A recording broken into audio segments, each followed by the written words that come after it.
What's up, guys? We're back with the foot speed video. First of all, thanks so much for supporting the last two videos. I mean, I didn't think anybody would watch when I uploaded them, but you guys proved me wrong, so thank you. So I'm going to take you through a few exercises that I've come up with that if you do them pretty consistently, your foot speed should increase, which is the whole goal of the video, obviously. So this first exercise is an alteration of one of the hand speed exercises from the first video. It's the exact same, but your foot shadows either the right hand or the left hand. And for the sake of time, I'm skipping some intervals with the speed increase. Ideally, the way I do it is after each 2-minute cycle, you increase the speed by 5 BPM.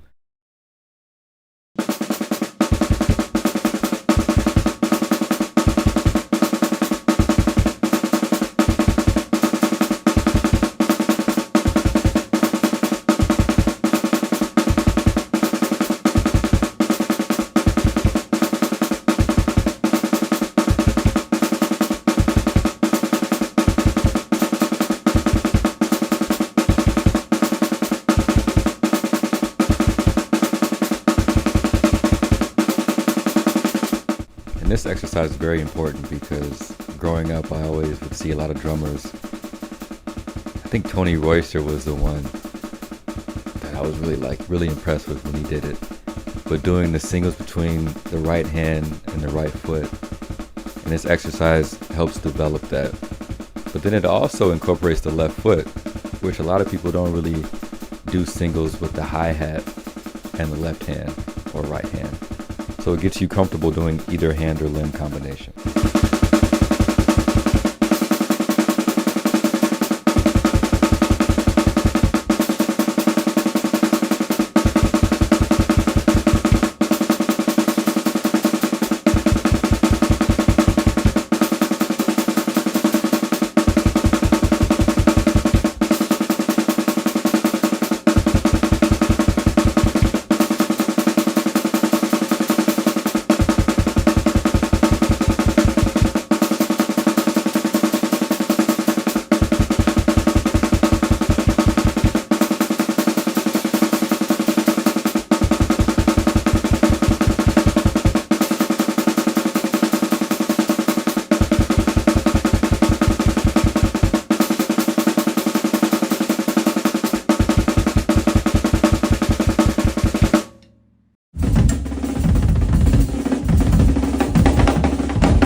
So growing up, listening to guys like Tony Williams, Keith Carlock, Mark Juliana, I would always notice their hi-hat.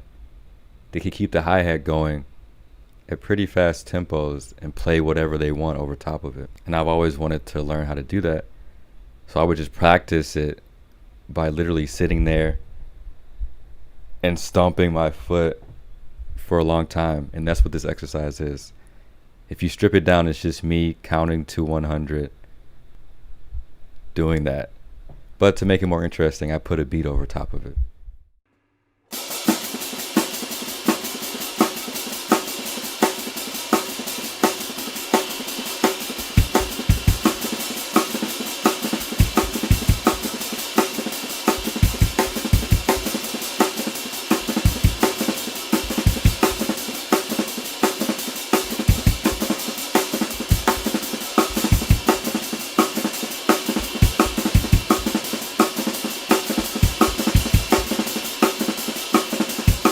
The key, obviously, when you get faster, to relax and don't tense up, and it's easier said than done. In a couple of these exercises, when they get super fast, I tense up, and that usually means I'm at the very limit of what I can do at the moment.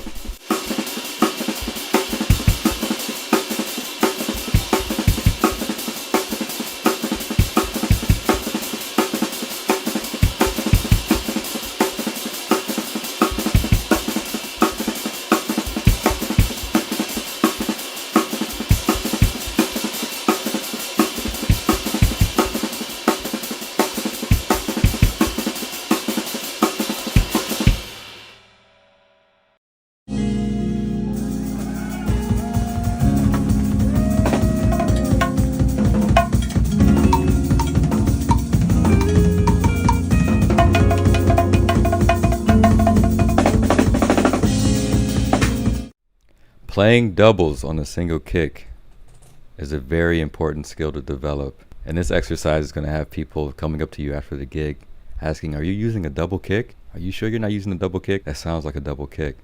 It's not.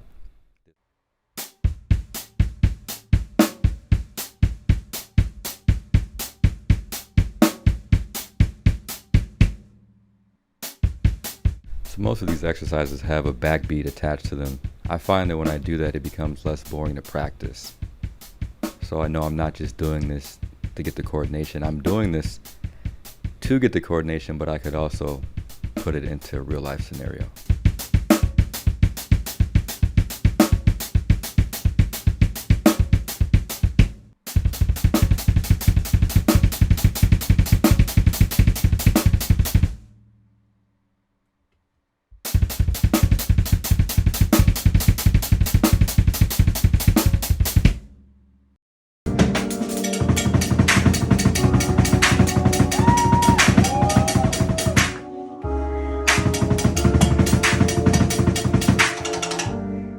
Whereas the previous exercise focused on 16th note doubles, this one switches it up.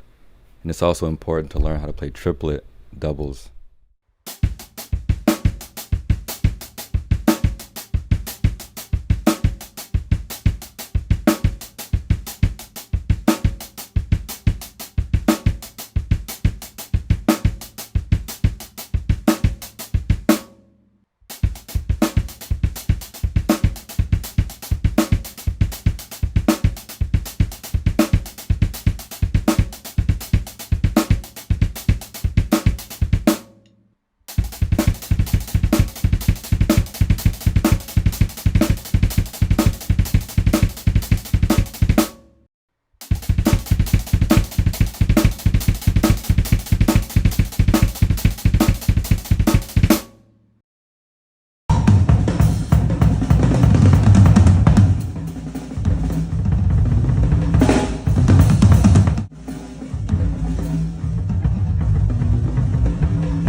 And now, what is the logical next step? Combine the two. So a lot of times when I'm doing a drum solo, I like to go in between 16ths and triplet feel in the kick drum while keeping the 2 and 4 consistent.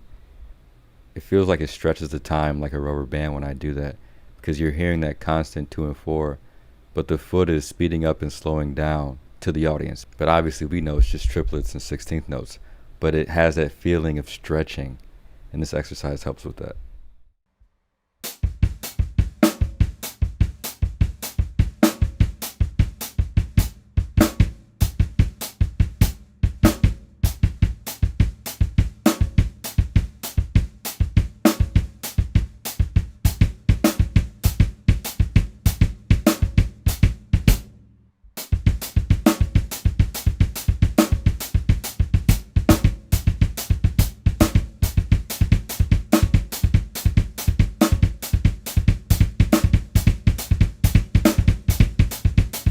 It's important to not just do one round of this exercise.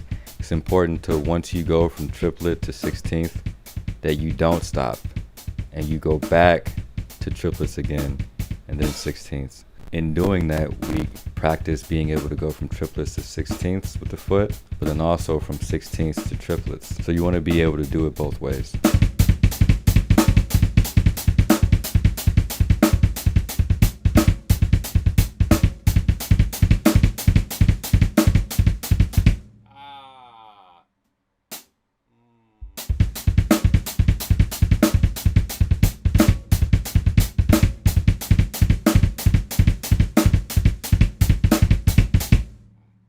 And you're going to find, at least if you're like me, that last part, it's way harder to play when you're only doing quarter notes in the right hand. So I kind of struggle with that when it gets faster.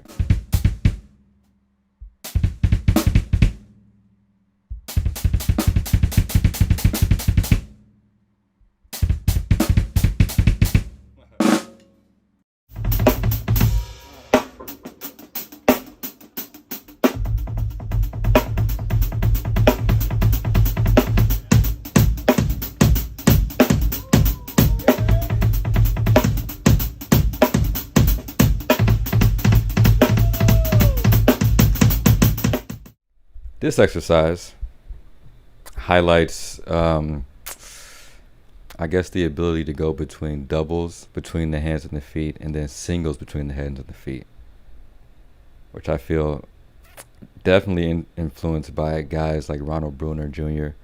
and D'Anthony Parks. I just think it sounds really cool, and when I'm playing drum and bass or any sort of electronic music, that doubles between the hands and the feet, switching between that and singles between hands and the feet, is a classic move.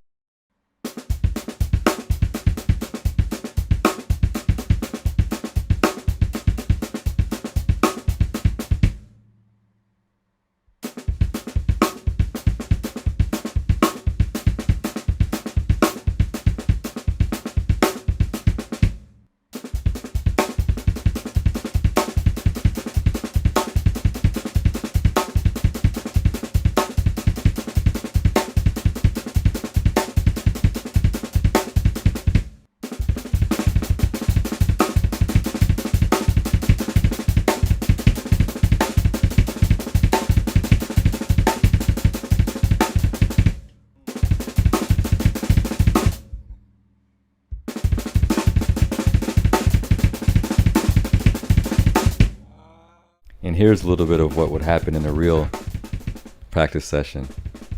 Me obsessing over it, trying to get it right. But then realizing I'm filming a video, so I had to stop.